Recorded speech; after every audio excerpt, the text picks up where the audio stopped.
At 6 a.m, officers of the Internal Security Agency broke into the house of former Minister of Justice Zbigniew Ziobro and the houses of other politicians of the Sovereign Poland Party, Michał Woś, Marcin Romanowski and Dariusz Matecki. The seriously ill former Justice Minister said law enforcement had not contacted him about the search of his home. The officers wanted to find documents of the Justice Fund, which was managed by the Minister of Justice when Zbigniew Ziobro was Minister of Justice and Prosecutor General. In 2021, the Supreme Audit Office alleged the incorrect allocation of 280 million zloty from the Justice Fund. Meanwhile, the Ministry of Justice rejected these accusations. According to press reports, as part of the search, officers took away tablets and phones belonging to the politicians' children.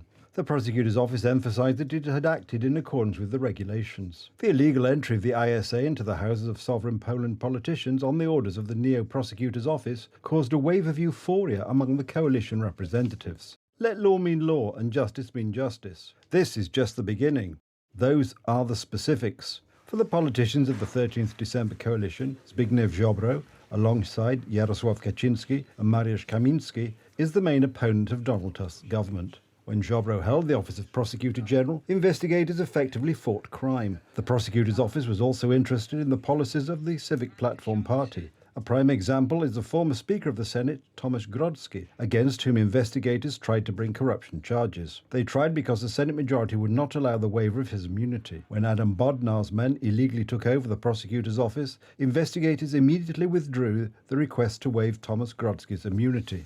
This looks not only like political revenge, but also an attempt to intimidate the opposition and anyone who has a different opinion. Not only the MPs and the former minister were hit, but also 3 Catholic monasteries. This hasn't happened since communist times.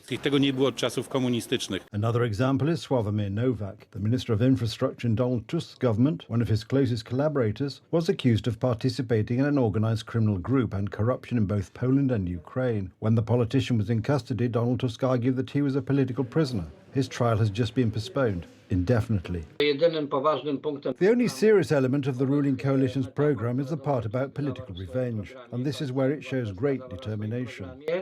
Investigators also dealt with the former Secretary General of the Civic Platform Party, Stanisław Gawłowski, who was also suspected of corruption. Significantly, when the politician's house was to be searched, the security services agreed with him the exact date of the operation so that it would be carried out in the presence of witnesses. As you can see, the services managed by Donald Tusk ignored this law. There are many examples of politicians from Donald Tusk's camp who have problems with the law. These include Józef Piño, Roman Giertych and Włodzimierz Karpiński. Posiadam zgodę właścicielki posesji, rozumiem mnie pan, na przebywanie na terenie posesji. Hence, there are many opinions that the wave of repression against opposition politicians is in fact political revenge for tracking down scandals and pathologies in Donald Tusk's camp. Jakie czynności są wykonywane? Proszę wykonywać polecenia. Proszę nie napierać.